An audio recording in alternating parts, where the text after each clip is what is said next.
গোলাম নিজেকে সাধারণ একজন কাজের ছেলে ভাবত, কিন্তু তার ভেতরে লুকিয়ে ছিল অজানা এক রহস্য।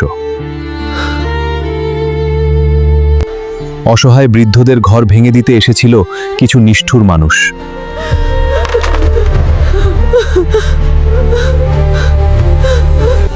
মেহরিন বলল, ভাবো ওই বৃদ্ধ মানুষটা তোমার নিজের বাবা। আজ তুমি না দাঁড়ালে কে দাঁড়াবে? ভয় পেলেও সাহস নিয়ে এগিয়ে গেল গোলাম।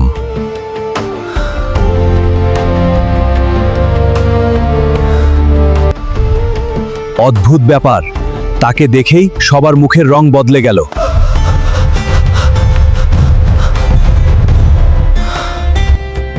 কয়েক মুহূর্তেই ফিরে এলো বৃদ্ধাশ্রমের হারানো শান্তি।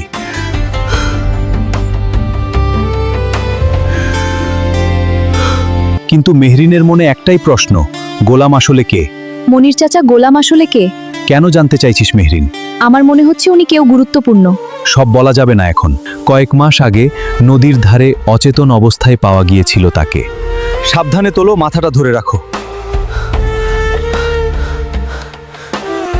ডাক্তার জানালেন মাথার আঘাতে গোলাম হারিয়েছে তার সব স্মৃতি।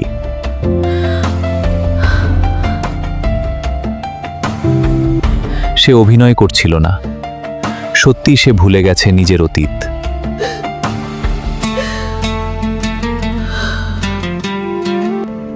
আমি কে?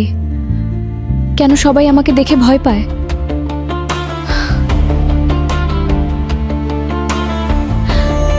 মেহরিন মনে মনে প্রতিজ্ঞা করল, যত কষ্টই হোক গোলামের হারিয়ে যাওয়া পরিচয় সে ফিরিয়ে আনবেই।